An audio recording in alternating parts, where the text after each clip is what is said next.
कहते हैं प्रेम राजा और रंग का फर्क नहीं देखता। यही हुआ देवगढ़ के राजा वीरेंद्र सिंह के साथ। एक बहादुर, प्रजाप्रिय और शक्तिशाली राजा, लेकिन दिल से सिर्फ एक औरत का गुलाम, रानी मीरा। रानी मीरा उसकी बचपन की प्रेमिका, जिसे देखकर चांद भी शर्मा जाए। दोनों का प्रेम राजा रानी से बढ़कर आत्माओं का मेल था। लेकिन रानी मीरा के दिल में एक ऐसा राज था जिसे अगर राजा जान जाता तो प्रेम की ये कहानी उसी पल खत्म हो जाती। एक रात चांदनी के नीचे महल के अंदर हल्की रोशनी थी। रानी मीरा आईने के सामने खड़ी थी, सफेद साड़ी में, आंखों में नमी और चेहरे पर चिंता। तभी राजा वीरेंद्र पीछे से आकर बोला, मीरा, आज फिर उदास क्यों हो? मीरा चौंकती है लेकिन मुस्कुराने की कोशिश करती है। कुछ नहीं राजन, बस बीते दिनों की यादें हैं। राजा उसकी आंखों में देखता है। झूठ मत बोलो मीरा, मैं तुम्हारी आंखें पढ़ सकता हूँ। क्या कोई बात है जो मुझसे छिपा रही हो? रानी की आंखों से आंसू बहने लगते हैं। वो कांपती आवाज में कहती है, राजन, क्या आप सच्चाई सुन सकेंगे? क्या आप मुझसे उतना ही प्रेम करेंगे जब आपको सब कुछ पता चलेगा?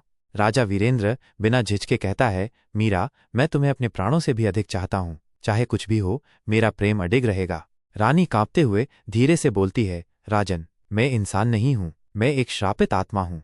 राजा चौंक जाता है। क्या? मीरा धीरे धीरे कहती है, मैं सदियों पहले एक राक्षसी थी जिसे प्रेम में धोखा मिला। क्रोधित होकर मैंने पूरी नगरी को जला दिया। लेकिन एक ऋषि ने मुझे श्राप दिया, तू प्रेम को तरसेगी और जब कोई सच्चा प्रेम करेगा तू उसे खो देगी।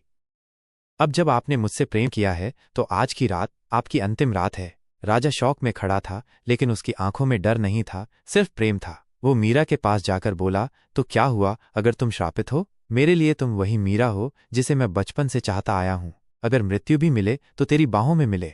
मीरा चीखती है, नहीं राजन, मुझे आपसे प्रेम नहीं करना था, मुझे आपको दूर रखना चाहिए था। लेकिन तब तक बहुत देर हो चुकी थी। घड़ी की सुई जैसे ही 12 पर पहुंची, चारों तरफ काली हवा चलने लगी। महल कांपने लगा। मीरा की आंखें लाल हो गईं। उसका चेहरा राक्षसी रूप लेने लगा और राजा उसे गले से लगाकर बोला, मैं डरता नहीं, क्योंकि ये मृत्यु नहीं, प्रेम का पूर्ण विराम है। अगली सुबह पूरा महल शांत था। रानी गायब थी और राजा वीरेंद्र अपने कक्ष में मृत पाया गया। चेहरे पर हल्की मुस्कान थी। कहते हैं वो आत्मा अब भी हर पूर्णिमा की रात उस महल में आती है जहां उसने अपने सच्चे प्रेम को खोया था।